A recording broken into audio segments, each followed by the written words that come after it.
Welcome to the Real Board Loft. I'm Trip Forman, and today we're going to be talking about the Christenson lane splitter. This board is a member of the Christenson Nautilus family, so it's got a lot of Nautilus DNA in it. You can see definitely the forward 2/3 of the board are all Nautilus, and then a lot like the Surfer Rosa, it comes into a squash tail, a chopped down squash tail. And in order to keep the board in control and keep a positive connection using Chris's more upright twin fins, Chris brings in the tail right here with these wings. And then by having a narrower tail, the board's more in control without having to put like a real big set of twin fins on it, which are gonna be draggy. So the lane splitter compared to the Nautilus, you're gonna ride this thing shorter. Like typically I'm riding a Nautilus like in a 6'8" or a 6'10". My lane splitter is a 6'4". So I'm dropping it down like 4 to 6 inches compared to my Nautilus. Surfing this board, like I was super surprised, just the performance on the thing. I was surprised and at the same time not surprised. I was actually kind of kicking myself that I hadn't started surfing it sooner because this thing is really easy to surf and surf well, like right out of the blocks. Really good paddler for its size, really good wave catcher for its size. Like we talked about, Surfer Rosa, even 4 inches shorter than a Nautilus, catching waves easier because of the bigger tail, like pushing the board into the wave. Like you're gonna notice that on this board as well. You can see this board carries a lot of foam forward, and it's got a flatter rocker forward.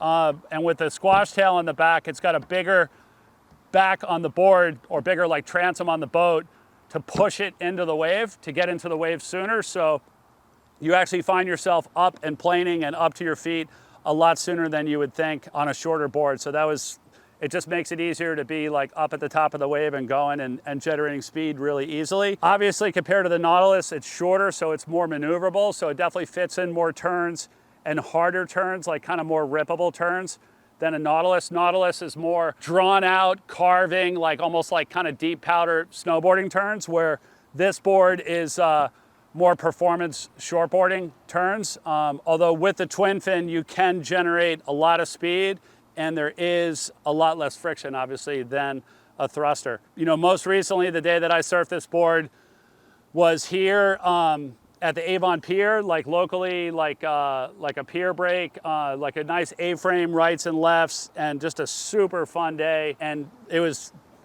just epic surfing this thing. I just had an absolute blast. Like smallest waves I was riding it on, like just kind of inside grovelly waves, and like under priority, like just sitting underneath people, not my turn.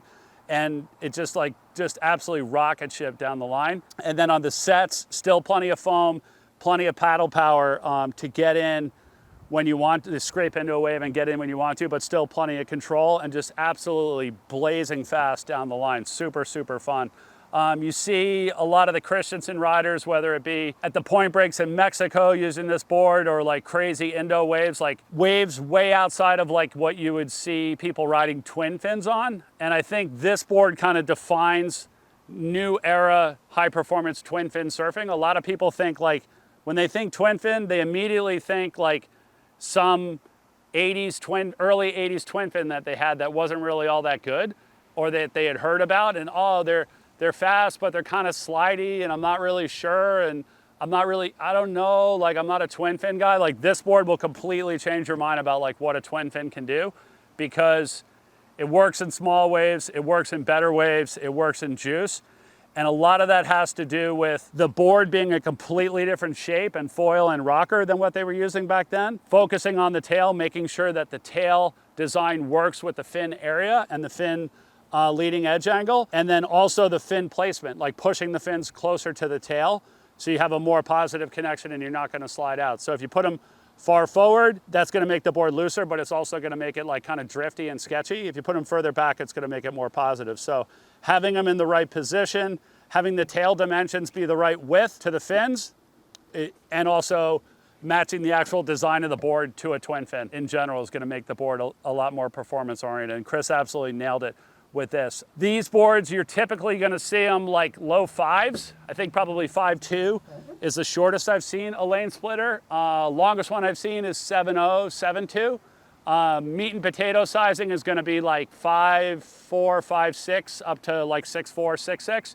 But we do have a lot of people getting 6.8s and 6.10, 7.0s. Brett Barley, our local pro here in the Outer Banks, he's surfing a 5.4, and he is a 5.10 by 18 3/4, 18 5/8 by 2 3/8 only thruster shortboard surfer typically, and he is like psyching on his 5.4 lane splitter. He's been surfing that board a lot here at home, and then also recently took it to a trip in Peru where they kind of got skunked, so none of their good wave boards came out, but he ended up actually riding his lane splitter the whole trip. You know, at the pro level, Brett is, I think, 163 pounds, and he's riding a 5.4, so that kind of gives you like a weight range to size range. The Christenson lane splitter, psyching on this board, and really looking forward to surfing it more. If any of you have questions on the lane splitter, either questions on the board or ordering one, stock or custom, you can always call us at the shop, 252-987-6000, or look us up online, realwatersports.com/surfing. Thanks for tuning in.